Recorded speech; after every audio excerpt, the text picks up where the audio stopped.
Welcome, Renaissance members. We're so happy that you could join us today for Dr. Jim Dragna, Finish in 4, Graduation Success at Sacramento State.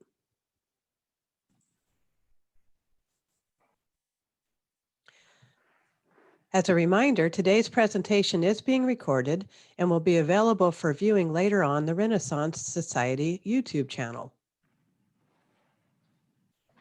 If you have a question today, you can post it by opening up the Q&A box on the bottom of your slide. Type in your question, hit send, and we'll be gathering the questions to be answered at the end of the presentation as time allows.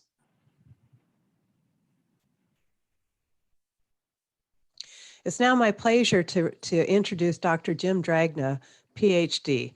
He's the Executive Director for University Initiatives and Student Success at California State University, Sacramento. His current position oversees university-wide programs related to the CSU Graduation Initiative and Student Success. He also heads Sacramento State's Office of Institutional Research, Effectiveness, and Planning.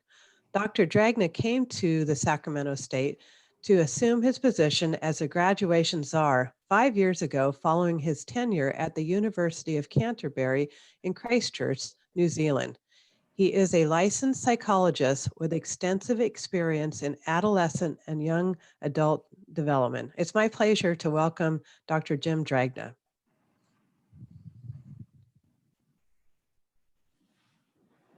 Thank you very much, and good afternoon to everyone.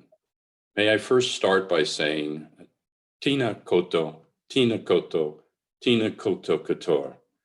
From my experience in New Zealand and from the people, the Maori people, the indigenous people of New Zealand, I offer greetings to you, to all of you. As mentioned in my brief bio, I spent time at the University of Canterbury in Christchurch, New Zealand. I was brought over to come to New Zealand from America with an interest in truly looking at the advantage of bringing an American culture into the Canterbury city and the region.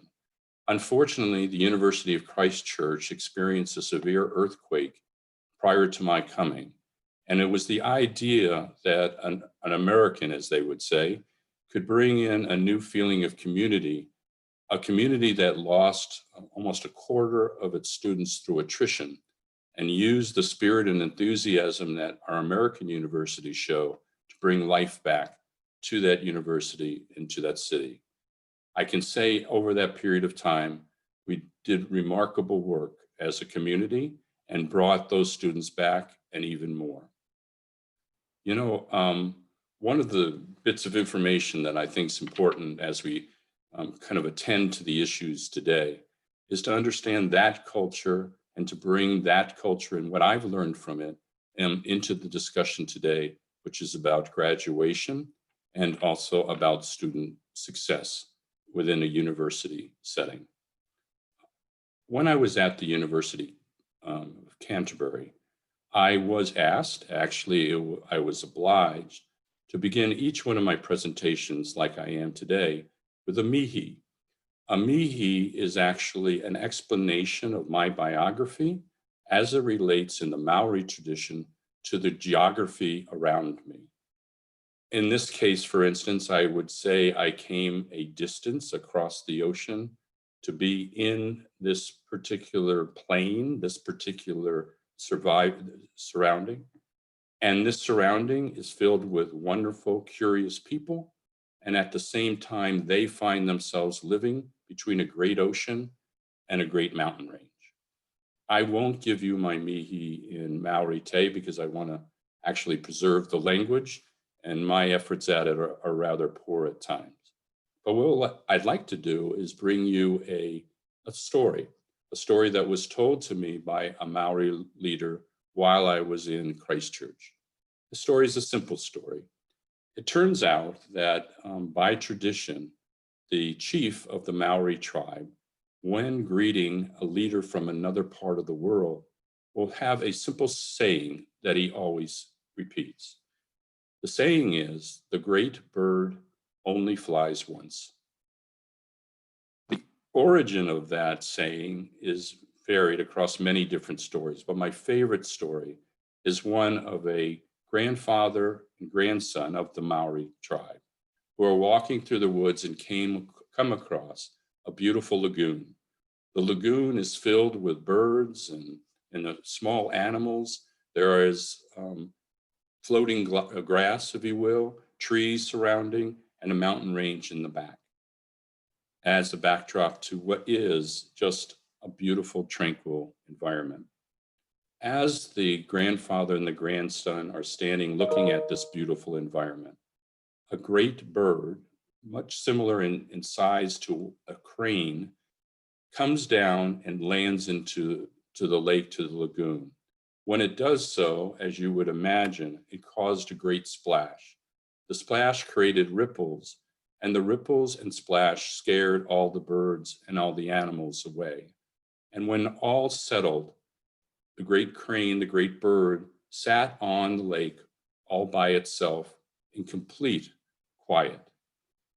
That type of scene is very unusual in New Zealand because the crane is a very rare bird. So it took back the grandson and the grandfather. For the Maori tradition, it is something to remember. And actually, the memory of it is more significant than the actual event. For in the Maori tradition, what's important is that that young boy, in seeing that event, will keep that event in his memory for the rest of his life. Every time as he grows up to be a man, he will remember that lake differently than he did before. And he will remember sharing that with his grandfather. I think that story is relevant to what I'm going to talk about today, at least in a vague way, and maybe also in a very specific way. In 2015, President Nelson came to Sacramento State. Perhaps that was the great bird. And luckily, he brought and asked me to come from New Zealand and deemed me the graduation czar for a particular reason that I'll talk about in a few minutes. If you were asked him, he would not be the great bird in the story. He would be secondary to a great idea. The great idea, if you will, was that the university, especially at Sacramento State, needed to be addressing a crucial issue that had occurred for years and years and years. At that time, in 2015, the graduation rate, the 4-year graduation rate of our students was only 9%. Think about that, 9% in a system where many times we tell during orientations, look to your right and to your left. We hope all of you move through this and graduate in good order. This would be someone like me standing in front of a group of new freshmen and saying to them, those 10 of you on this front bench, only one of you is going to graduate in 4 years. That's not an expectation that that student had, nor, maybe even more importantly, their families who are very proud that their student was going into the university, especially Sacramento State. The other kind of rough fact, if you will, was that even if the student were to graduate in 6 years, he would or she would only represent about 50% of all students. In other words, even after 6 years, only 50% of the students would graduate. We know that after 6 years, very few students relatively do graduate. So we were left then with the idea of the minority of students in the end being able to graduate from Sacramento State. Before talking more specifically about that issue, I want to talk about the primary strategy that we addressed right from the beginning. During the summer of 2016, we gathered information about what might be impacting that, and the answer was right in our face. It was the timing of all these events. It was the progression of students that was causing the most trouble.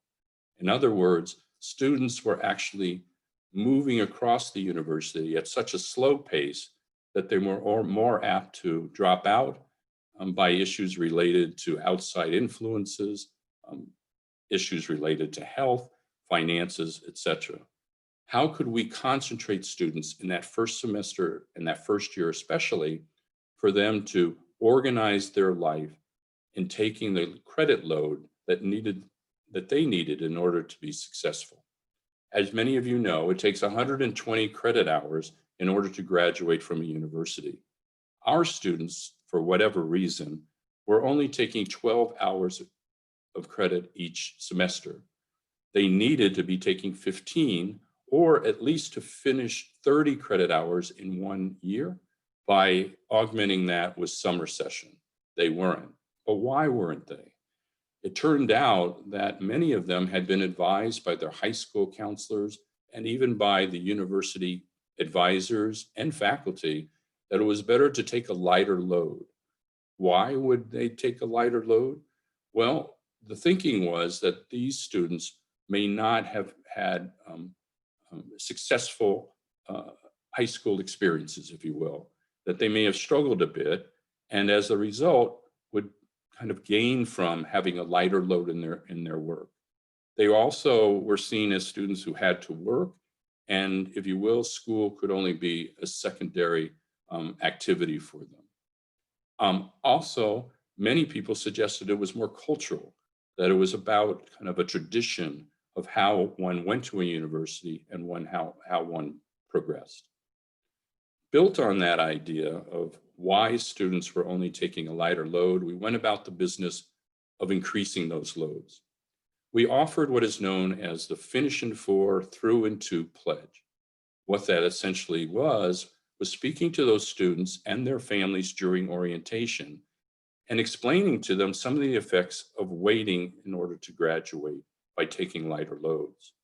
Turns out that we were able to show that students who waited even 1 or 2 years were losing $23,000 in income every year based on how much they had to pay for tuition and also how much they were lost in terms of their particular jobs and opportunities. We also addressed the student in terms of the learning environment. Many of the students, for instance, would delay taking courses that they felt were more arduous or difficult for them. So that student who finally got around to taking the math that they needed might be taking that in their junior year, 4 or 5 years away from the course that prepared them for that. And we were left with many students who became very close to graduating, but kind of avoided, if you will, those harder courses, if you will, in order to proceed. Those were significant issues. What the pledge said basically was take 15 hours in your first semester, pledge to do so, take 30 hours in your full year, and if you can't take 15 hours in each semester, take those credit hours during the summer. If you promise to do that, we'll offer you a discount for those summer classes. We'll have you meet with an advisor along the way, and we'll help you in terms of this process of motivation and structure that we know is so essential. We'll even help you with getting the courses you need so that you can maintain the pathways that we know are important for success. Well, we were astonished by the results. The year before, 27% of our students opted to take 15 credit hours in their first semester or 30 credit hours in their first year. After that education process, in 1 year, that number grew to 80% and has continued to stay at that level or even higher in the last 5 years. Everybody wanted to finish on time. They just were afraid or were advised differently. Interesting to note as well, across all ethnicities and across those students who are more financially strapped through the Pell Grant and working with that, or first generation students, evenly the same percentage of students in those cohorts continued on taking 30 credit hours. And that began the story that has been a successful story through our region, but also through the country. Since we started this program, we've received national recognition of the leader in graduation rate increase by ASCU, which is a significant higher ed association by Excellencia, which is a organization that works to help with students, especially Hispanic students. And just yesterday, we were announced as a finalist for the American Association of Public Land Universities as a finalist for their most significant and prestigious award, which is about degree completion. We are often queried about looking at various consultation across the country and have been told that we are the national leader. Over this period of time of 5 years, we have had the greatest increase in graduation rates in the entire country. We're proud of it. We're proud of our students, and we're proud of the faculty and staff who have all made this happen with their commitment and their hard work. We're not done yet. We're still on the low end of graduation rates, but it certainly is a good start for us. And it's the story that I would like to tell you today. I'm going to tell you the story a little bit backwards, if I could, as a good, perhaps, scientist would. And that is, I'm going to tell you the outcomes first and the reasons second. And then hopefully showing you these outcomes, you'll gain a sense of what's happening at Sac State and its significance for all of us in this community. If I could I start the slides, please? So we see here Student Success and Graduation Initiative. Along with Dr. Nelson's really direction in starting this idea of let's improve the graduation rates, it was on the cusp of a California legislative act, which was called the Graduation Initiative 2025.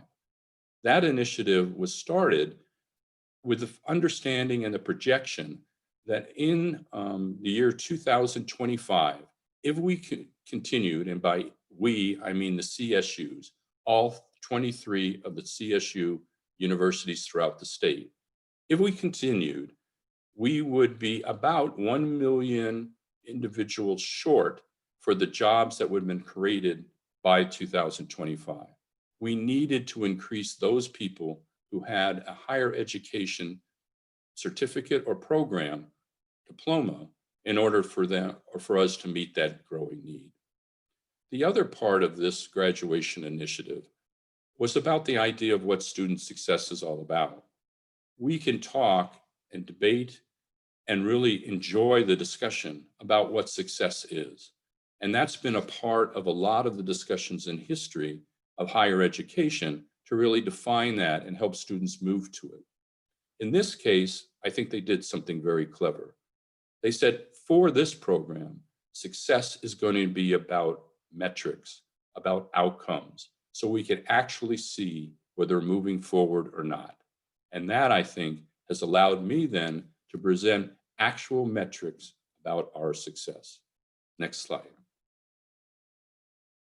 The graduation initiative as laid out was very specifically about those metrics. The first is that we would look at what are the 4-year and 6-year graduation rate of those students who are coming into our university as freshmen. We would also look at the transfer rate, those students who came in from community colleges in the 2-year and 4-year graduation rates. And we would take the time to look at the difference between our underrepresented minority students and our non-underrepresented minority students, and look at what is described here as an achievement gap, but is it is better described as an opportunity gap. And we would monitor that with the idea of closing it, but more specifically, we'd honor it by trying to eliminate it. So here are some of the numbers, and I think some of the more significant numbers along the way. As we look at these numbers, in the corner, you see the 9.0%. The 9.0% under 2016 for 4-year graduation. That's what I just quoted to you. Look over the next 5 years and you start to see some dramatic increases. This last year, we had a 22% increase, or 21.9 as mentioned there. Our target by the graduation initiative is to have 30% by the year 2025. We will pass that and we'll be closer to 40%. The CO stands for Chancellor Office. They have the actual rates and the Chancellor Office target rates. I won't talk about that other than we will literally pass all of those rates in the year 2025 on our current trajectory. I show you the 6-year graduation, as I mentioned, before 2016, and for the 30 years before, we were lower than half of our students able to graduate. Our goal is to be at 60% by the year 2025. We're already very close to doing that by next year. Our transfer students at 2-year were at 27.1%. We are now well beyond that at 45.7%. The reason that's increase is so important is that we've already surpassed our 2025 graduation rate, which was 38. Our 4-year graduation rate at almost 78% is only 3% difference from what we will be having as our target in 2025. And I'll look a little bit at the achievement gap for you in the next slide. Good night. Thank you. So as we're looking at 4-year graduation rates, you're seeing things that are not actually seen in any university across the country. Our Afro-American rate in 2016 was 4.3, which is dismal. It has risen to 15.6, which is still very low, but at least shows the progression that we're achieving at this time. Hispanic, for instance, at 8.6 in 2016, are nearly 21.1% at this point. And as you see, just interestingly, that carry out of increase is through our eligible students for aid and our first generation as well. Interesting enough for you, if you look at the male and female, you'll notice that males graduate at half the rate as our female students. That's actually very true. Those numbers are true throughout most of the universities throughout the country and need additional attention and care to why that's happening. Next slide. I'll move through this quickly. I want you just to concentrate on the green circle. The purple circle is more about the system, but it's just pointing out what I've just said, that our rate, if you look on that upper quadrant to the left, is 29.9. Our 4-year goal behind it is 18.3. And as you go around that circle, you'll begin to see that we're surpassing all our goals at this particular time. Next slide. This is something that I just find delightful to look at. You see at the top, Sacramento State has the highest increase between the years 2016 and 2020 of any of the CSUs. Probably our only closest competitor, or companion, as I should say, is Long Beach. Long Beach 128 is actually perhaps the result of the fact that they've increased their selectivity. If you want to increase graduation rates, one of the easiest ways to do that is to increase selectivity. We have decided at Sacramento State that we'll stay consistent with the promise of California, and that's to have ability for all students who have graduated from the high school system in California to have accessibility to a higher education system and to work for the transformation process as a result of their time at the university. Next slide.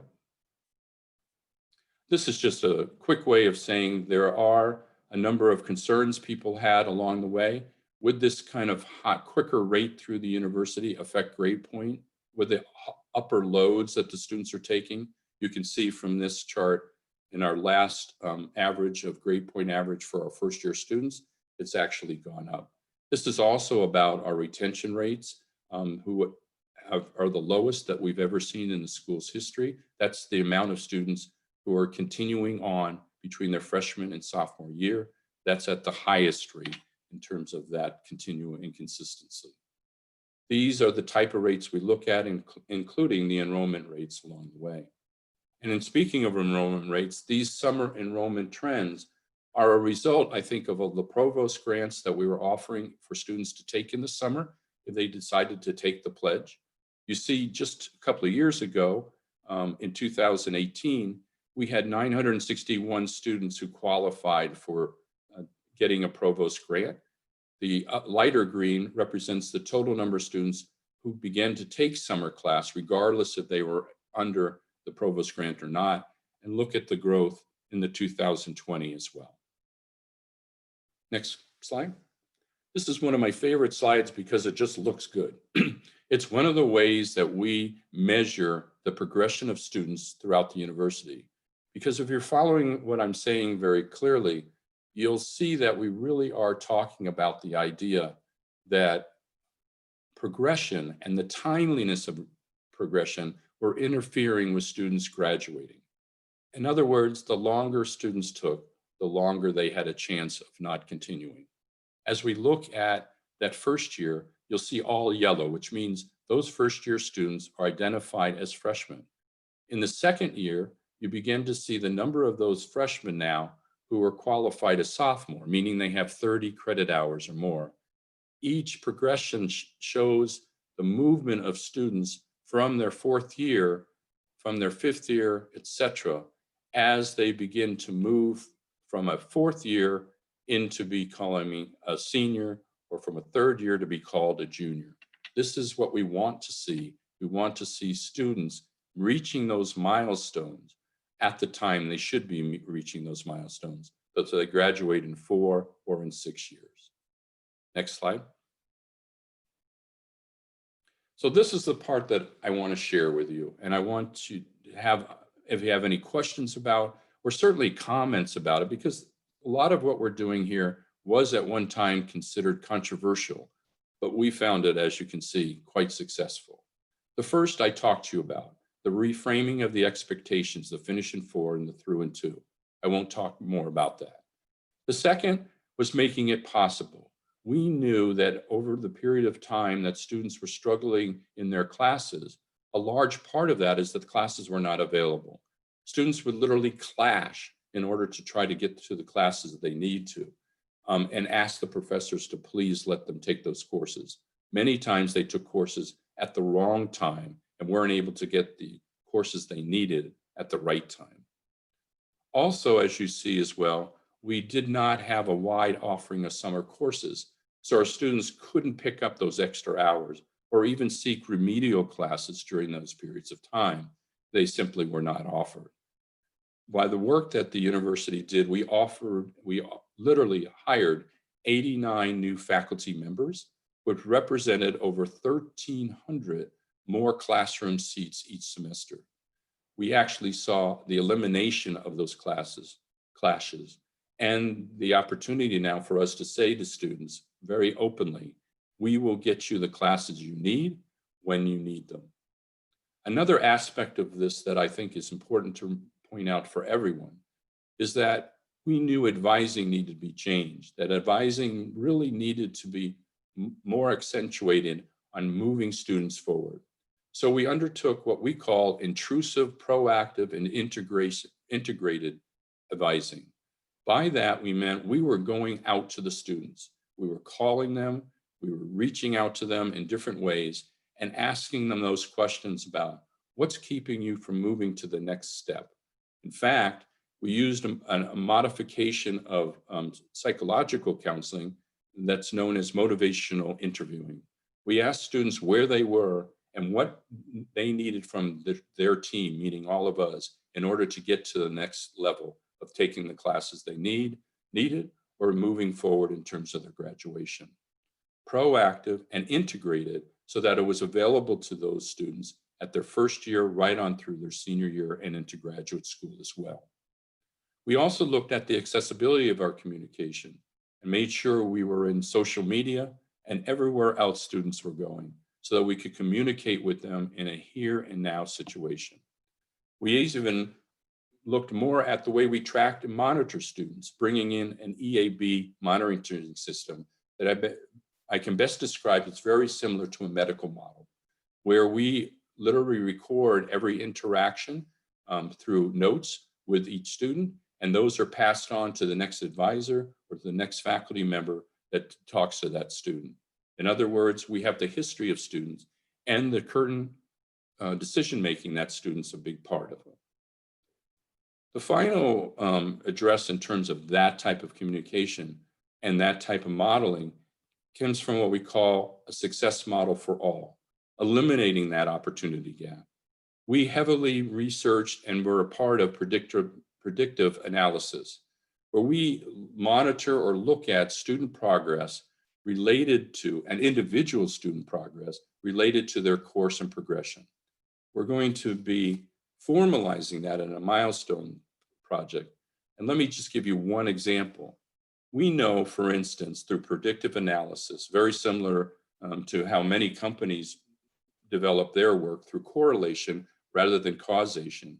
If we waited for causation at a university, students would be 3 years out before we figured out what happened. We want to be in the moment and making those decisions along with the student. So for instance, a student who gets a B in an early chemistry class, we know from predictive analytics and correlations that that student is predicted to get a C in the next course, or even worse, a D.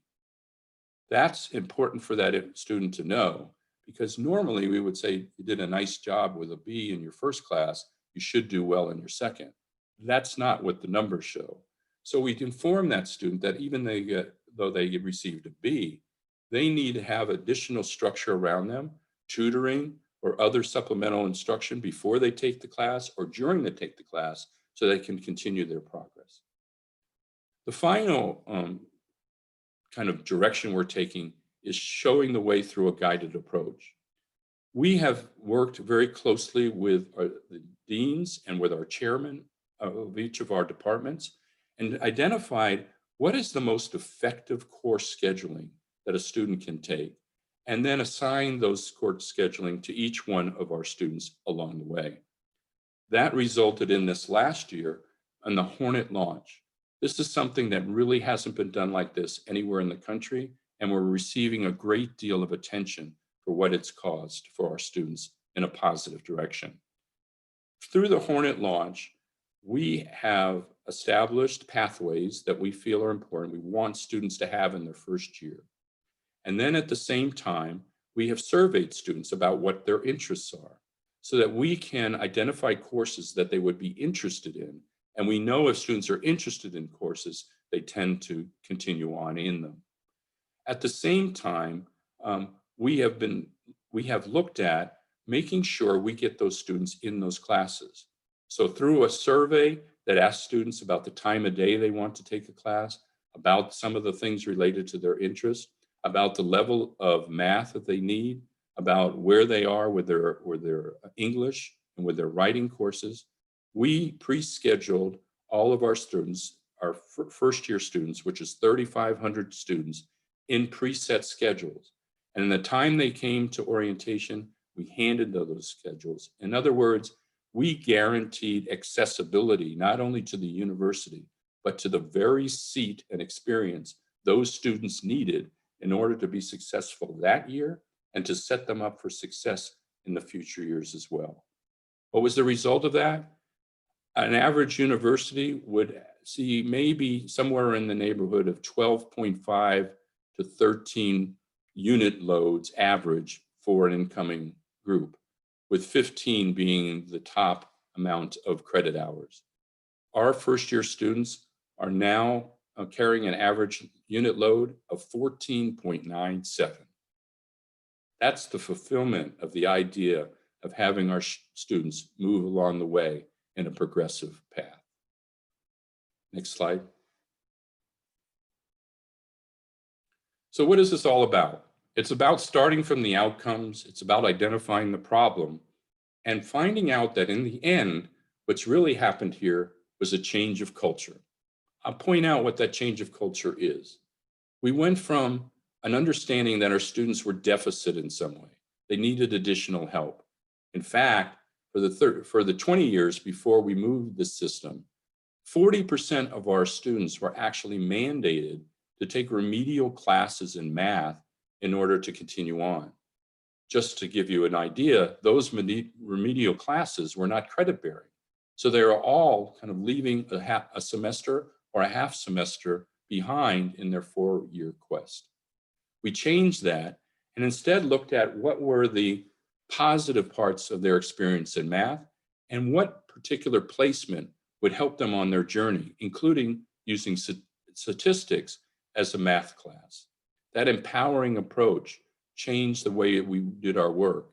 And 3 years ago, we actually eliminated remedial classes and used the credit-bearing classes themselves to help students find success within math and to look at alternatives within that math structure to continue their learning. The other kind of interesting understanding was that we were seeing profiling, not necessarily profiling by performance. The idea that history predicts success is simply wrong. Our predictive analytics showed that wasn't wrong, that was wrong. And instead, we looked to that model I mentioned to you about predicting. What was the student performing in the moment? And what would that say about their future if they brought in other intervention, like advising, like supplemental instruction, like additional coursework that would help them in terms of their work? We saw the student in the here and now, and we moved them forward.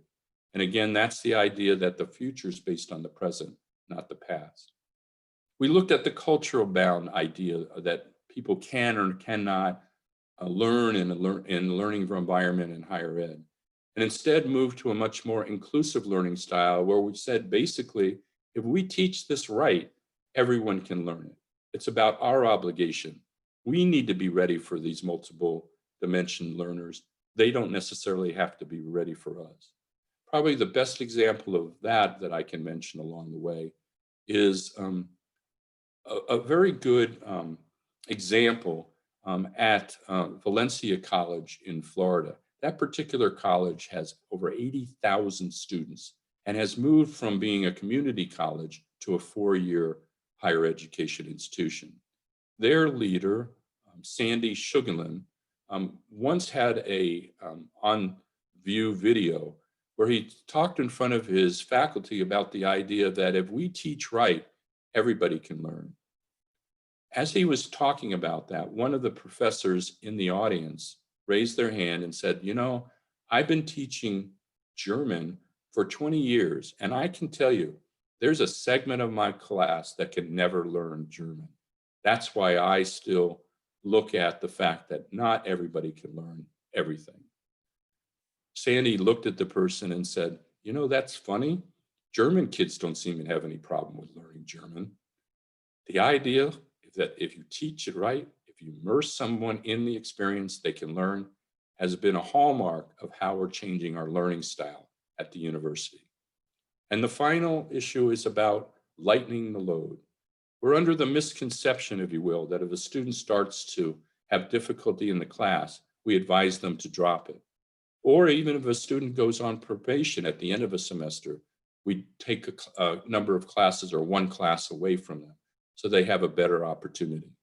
We're finding that if a student drops a class, they have a much higher percentage rate of never finishing again, especially if that class was in the first semester. So now we talk to students about balancing their load, about finding how to use their time and use their energies so they can be effective in their study and they can be effective in that success along the way. So I leave you with looking at changing of culture, and I leave you with kind of understanding perhaps Sacramento State in a little bit different way. Perhaps in some ways I lead you to where the Maori people have talked about the fact that, you know, when you, like that little boy, that grandson, walks across the campus, or even as you remember your experience at Sac State, and I congratulate all those alumni who went through this particular process and graduated with not having all the advantages that many of our students do today. As you look at all the beautiful trees at the university, I'd like you to remember that the university is a place for success now. And out of that success, the success of the community will follow as well. And the trajectory for that student and their family is as high as the sky. Thank you very much. And I'd like to take questions if you would like. Thank you, Jim. You make me proud to be an alumni of Sac State. You're just doing some great work. Congratulations. We just have a couple of questions that have come in. The first one is, do you have a theory as to why male grad success is only half that of the females? Yeah, that's a very good question. And it's one that we're tackling across the country. It's a national issue. Many people see it as a national crisis, to be understanding. Some of that has to do with the fact of our economic conditions, early on especially. For males especially, the alternative in a good economy is to go into jobs that they're attracted to that don't necessarily need higher education. And they, if you will, get siphoned off into other jobs. For instance, Robert Nelson talks about working in Texas, how much more attractive it was to earn money in the oil wells than to actually go into higher ed. And I think that's very true. The other has to do much more with an understanding of what is the correct type of learning environment for males and females. Are they different? And is there much more of a need for experiential learning for males? And that's something that's controversial and something that continues to be looked at along the way. We have male support services for our students and look at male empowerment in order to try to change those numbers. And also, it's an active discussion for our teachers and also for our administrators to create those environments where males can succeed at even rates. Okay, thank you. Someone has asked, what is the Milestone Project? A predictive analysis, monitoring progress? What? Yeah, this actually is done at other universities, but once again, we're doing it better. The idea behind this is that if we really track students, much like you would track a student at a small private college, you know, we have over 31,000 students. And as a result of that, it's always been the idea that you can kind of, you have to automate things, if you will. And so that students kind of conform to the system rather than system paying attention to the individual student. With that idea that we're taking small college values to a large university and doing that successfully is at the heart of our Milestone Project. We, in setting up the Hornet launch and looking at what students need down the way, and students using a mechanism called the Smart Planner, we can have students be informed about what the next class is for them in order to be successful as they plan and as they schedule. As a result of that, we can also time what are milestones for students in terms of their classes.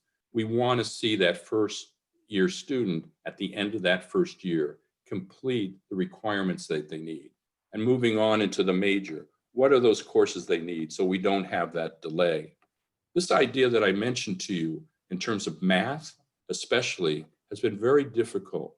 We now have what's called Project Attain, which may interest many of the, or some of the people in this audience, where students who are just a few credit hours from completing can come back to the university, will work with their transcripts, will work with perhaps giving them credit for their experience so they can complete those degrees that may have not been completed because they didn't take those courses at the right time. Math is probably the best example. It's really hard to come back to a math class that you should have taken in your first year and try to take it in your last year. We get that information to the students, and then we start that intrusive advising that we talked about, where we reach out to the students and tell them, you know, you need to take this rather than that. And if that's a trouble, then let's again come together as a team and decide what's the next best option for you in order to progress. I see. So we have a couple of questions here about COVID that we can probably combine. How has the pandemic affected the success of your program? And do you expect any different problems to arise because of the distance learning and COVID-19? You know, that's a very good question. And we're still in the middle of this experiment, but I like what I see so far. And it's actually in some ways separate from the work that I would do on a daily basis. The first issue was during the COVID, making sure that our students had the technology they needed in order to be in a virtual environment. That was significant. We gave out over $1 million of computers to try to help students in getting the computers that they needed and handed them out to them. We also have a great number of hotspots that we send out. That dilemma was as significant as the computers. And many of you might be interested to know, we set up one of our parking facilities to be a hotspot. So anyone in the university or outside the university can park in that parking lot at any time and be able to get a connection. So that was important along the way. Our instructors needed to learn how to teach in a virtual environment effectively. Certainly they knew how to do the technology, but how could they really bring that classroom to bear? And over this last summer, we had a training course, if you will. They called it a boot camp for all our faculty to learn how to bring that more effectively and to move that forward. The result of the first semester of being in a virtual environment was very, very interesting. We made the transition without much trouble at all. Students talked about positive reaction with their faculty. But here was kind of an interesting change. At the end of that semester, and you may have seen it, caught it in your eye when you were looking at grade point averages, that last kind of upward spike meant that our students carried the highest GPA that they've ever had over that semester. We also experienced the lowest probation rate and the highest retention rate, all of that. Some of that may be attributed to the fact that our instructors looked at grading a little bit different and offered students a pass-fail option in addition to the standard way of grading. That's something we're exploring for the future. Many schools, for instance, have switched to that type of grading system as a result. Harvard University, for instance, is considering an A+A pass-fail option in order to be able to attend to students that way. And many of you know that in medical school, over 60% of medical schools simply work on a pass-fail option. That may have been a cause. That may have been, as many of my colleagues say, and students, they might have been that students just had more time on their hand and were able to devote more of the work to their studies. We're still considering it. So someone's asking about the graph you showed that had CSUS at the top and CSU Long Beach second, and you attributed Long Beach improvement to greater selectivity. They're asking if you can talk about Sac State's selection criteria. Yeah, very good. So what Long Beach felt they were forced to do, and actually in some ways embrace their work, was that they simply could not handle the volume of students who wanted to come into the university.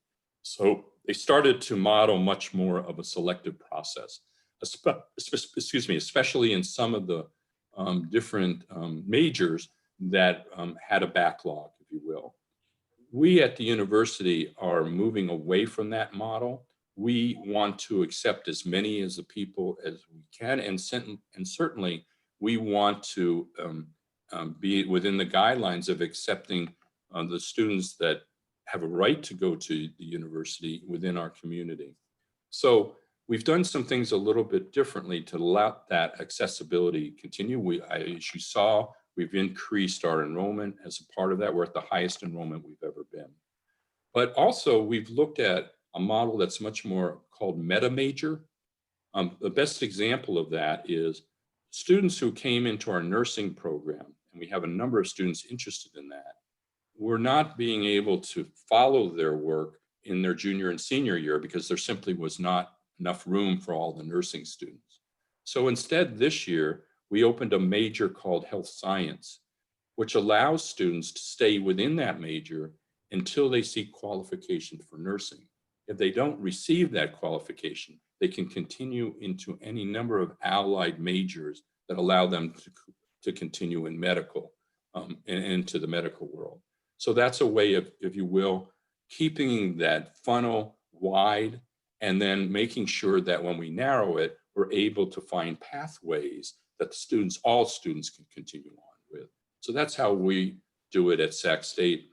And to me, it's the moral thing to do.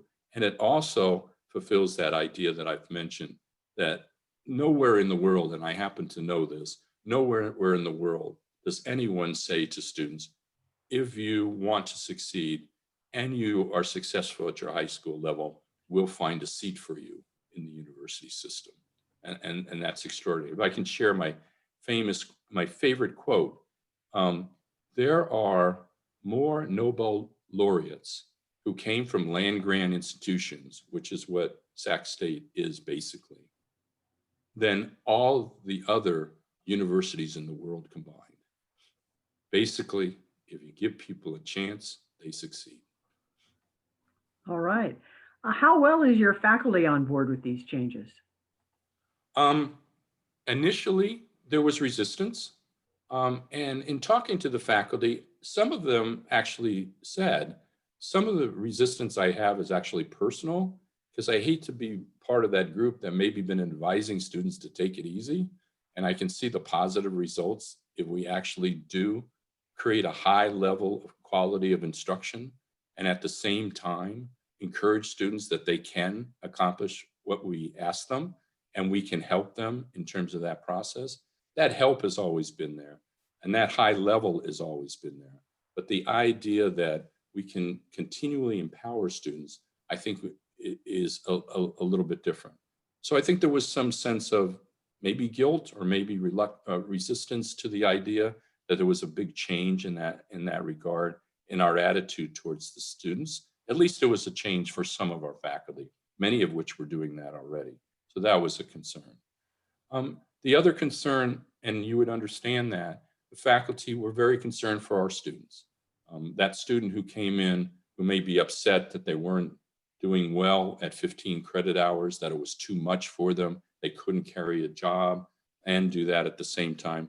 They were concerned that that was the fact that we're putting too much of a load on them or encouraging them, and there was too much peer pressure, if you will, to do that. One of the things we do with peer pressure that I find important is those students who pledge to finish in 4, for instance, that communication we have with them is private. We don't have like public events congratulating people for finishing in 4 or anything of that nature. We don't want to create a stigma for students, if you want. We're proud of students if they finish at any time in their life.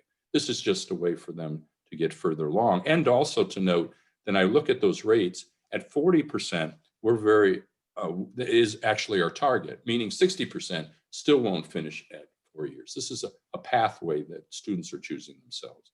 So that's important as well in terms of knowing that the faculty themselves are concerned, they're very caring and loving for students. And I think one of the things that's relief for them is that we've identified this summer pathway too. Students can still take those 12 credit hours in their semesters, and by taking that, so summer hours that also have been discounted, it allows them to stay on track. Very good. Thank you. Is there a difference in success rate of the students that come from local high schools versus distance high schools, for instance, Sacramento versus Southern California? Have any stats on that? A good question. We are obligated to take students more from our immediate area, so that affects acceptance rate. But what we actually do see, and it's unfortunate, is that we see high schools, individual high schools, regardless of where they are in the geography, of having more success with students in higher education. And that's much more about how prepared the students are. And also, I think about the advising of what university is like and what you need in order to be successful. We work with those high schools. We actually have a meeting at least once a year with all the area advisors as well, and talk about these issues. For Sac City Unified, we've actually had ongoing discussions, and we've had great success in making sure students who want to come to our university are expressed in terms of their transcripts, so that we can see those transcripts early and make sure that we give the credit and also any type of remediation that would need it for them to be successful at the university. Okay, so we have a couple of questions about your advising staff. It would seem that you've had to significantly increase them. Is that true? And what are intrusive advisors? Yeah, very good. So answer the first question. Yes, we've added advisors. We haven't added enough, and they'll tell you that, and they're absolutely right, because we're asking a lot of our advisors. We're basically saying that the fundamental issue here for progress is the faculty person and their relationship and the advising that they're receiving along the way. So our advisors are critical in our work. One of the ways that we have augmented our advisors' numbers is by using much more peer advisors and intervention advisors along the way. And we found that to be very, very successful. For instance, you asked about intrusive advising. What that really is we're not waiting for the students to come to us, we're calling them. We're doing outreach call campaigns, we're doing media campaigns, etc. So it's not uncommon as a student that you would receive a phone call from an advisor saying, we're concerned about how you're doing in your classes. And see, we can monitor that as well by looking at whether students are engaged in their learning software, if they're engaged in grades, those type of things. Also, faculty members can let us know whether a student seems to be struggling or not.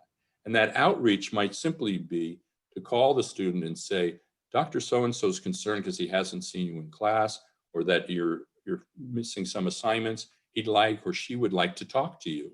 And then those students then have an opportunity to contact those people. The intrusive part of it might be not only are we reaching out, but we're setting that date for them to meet on the phone and making sure that we have that direct-to-direct contact. How our peer advisors help in many ways is to be those outreach peer educators. A student many times, in fact, I think most times, will listen to another student who has done it more than they might listen to an adult who's far removed or who's recently removed from the university itself. And our peer mentors are significant in terms of our ongoing success. Okay, so we're going to have to wrap this up soon. Let's see, if you can answer this one quickly, can you elaborate on changing remedial classes to credited classes? Yes. So in the past, before 2017, throughout the system, the students coming out of high school would be given a particular assessment or assignment. Their score would determine whether they needed additional remediation, additional coursework in order to prepare for that entry course in math.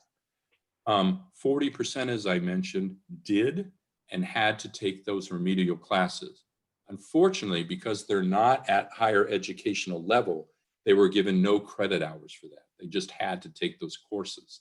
So they may take up to 9 courses, for instance, that they never received credit for in their first semester. That put them behind, you can see. We changed that and incorporated the remediation, if you will, looked at better identifying what level of math course they needed and offered supplemental instruction so that first credit-bearing course in their freshman year would count to their degree, and we no longer have those non-credit remedial courses. And our last question, if you can get a quick answer on this, what are the most critical issues facing you in the future? Clearly funding. Part of the work of this graduation initiative came from the legislature. They, under these economic times, needed to withdraw that money. So we're finding ways of institutionalizing this work without that additional monies coming in. I think that is a significant issue. And I think the ones you mentioned in terms of being in a virtual environment, that's going to be a challenge as that continues. Or we may find ways of creating hybrid courses to help us with that journey as well. But certainly that's significant.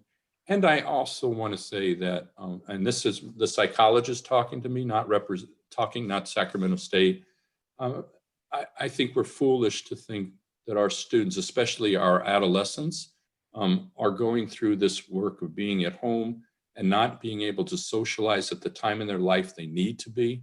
A lot of the pressures, social justice pressures, as well as the issues related around health and concern for family and their own health, are going to have a possible traumatic effect on a generation of students. And I think we need to be conscious about that and help those students and support those students along the way. Thank you, Jim. And we'll turn it back over to our Master of Ceremonies and close us out for today. Thanks for your Thank you very much.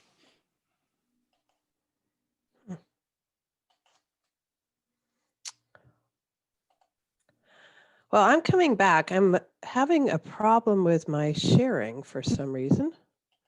So let me just say a few things. So Today's presentation has been recorded and it will be available for viewing later on the Renaissance channel. I also want to say I'm a Sac State alumni, and I really wish you would have had this program in when I was trying to get those classes. It's been a wonderful presentation. And next Friday's presentation will be also on Sac State. And this time we will have Dr. Robert Nelson's talking about Sac State's evolution in response to the pandemic. So those of you that had a couple questions about the pandemic, want to make sure that you come back for next Friday's presentation and make sure that you register by noon in order to attend. Thank you all for attending and have a wonderful week.